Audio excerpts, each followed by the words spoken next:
everyone. It has been a hot minute since I have been around. Welcome to Leaning In with Ann. This is a completely different format than I have done because I'm actually at my house and I'm using kind of a professional podcast setup that I've got going on so I can create my podcast. And I'm not walking. I'm not walking because I sliced my hand open and I had to have nerve graft repair 2 weeks ago. And so what that means is I can't hold the little gimbal or selfie stick that I use while I'm walking. The other thing is that my hand will get all swollen. And right now, that is not the goal. It's to keep it not swelling and get some rehab done. So I've got all this equipment. It's time. It's time for me to just kind of start getting back in this and talking to you about the things I've learned. I would like now to share just a quick lesson that I learned from the hand. So this is how this all went down. There'd been so many gray days. I need sun to have my mood lifted. In the wintertime, I think I've talked to you guys about this. I go and I do red light therapy. I've also now got a red light mask that helps me, but I didn't have any of those things going on, and I had hit a slump. Now, these days, you know what they're like. They're the I don't want it days. I don't want to get up. I don't want to shower. I don't want to eat healthy.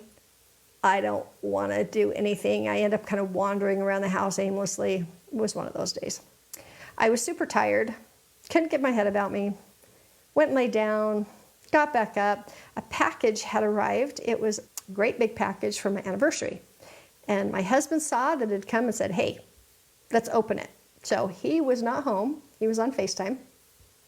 And I opened up the package. I got all the cardboard taken care of, and then there was plastic. It was a great big beautiful painting, and so I was carefully cutting the plastic off, and I actually had the knife up because I didn't want to cut into the painting, right? So I was getting all the plastic off, and then there was a very tight corner where there was all of this plastic that was protecting that painting. So I went like this. I lifted up that plastic and I sliced it, and I cut my hand.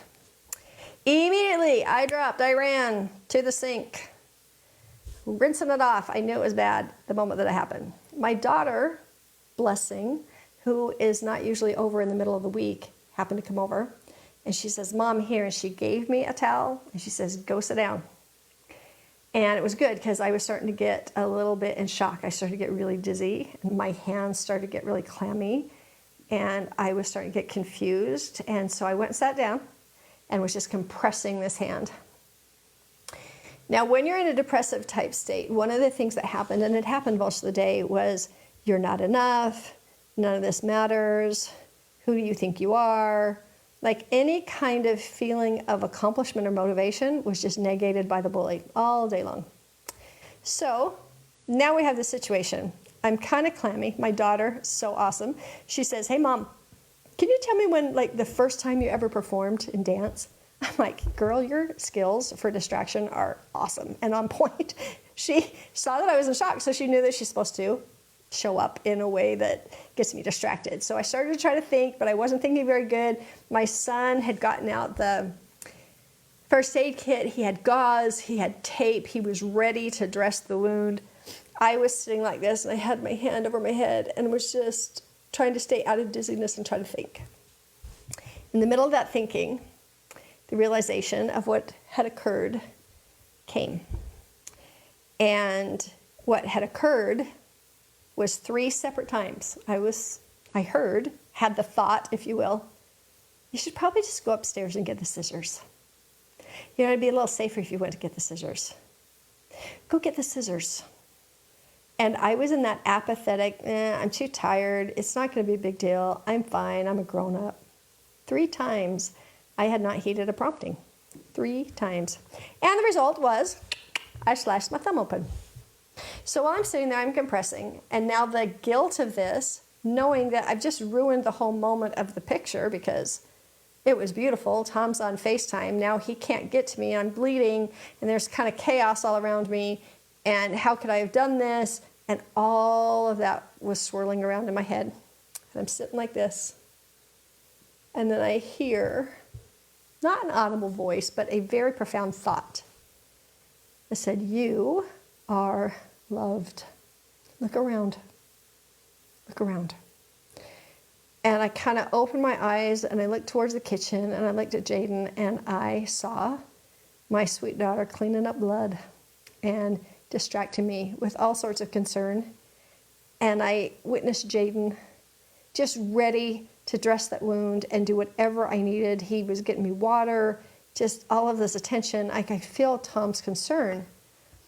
And the powerful thing about this was the misperception that we're taught kind of as young kids, that if you don't heed your promptings, then what's going to happen is that the Spirit's going to withdraw, right?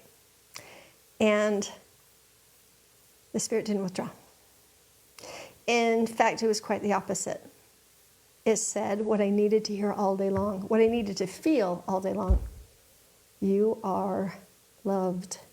So even though I didn't heed the promptings, I didn't listen, I didn't obey, I am loved.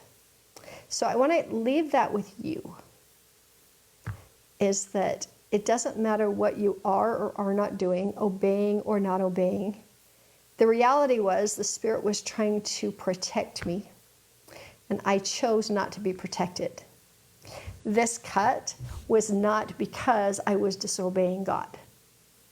It's what happened when I chose not to be protected, when I chose not to let Him in and do those things that would be good for me. So it's not like punishment. It's just natural consequence. And I was immediately loved on, even though I made a bad choice. So kind of leaving that with you guys. It was a profound moment. By the way, the painting, people ask me this, the painting was this beautiful, beautiful painting of Christ going after the one sheep. How profound is that? Anyway, that's it for today. Just really quick, have a great day, and I will see you possibly tomorrow. Thanks, guys. Bye.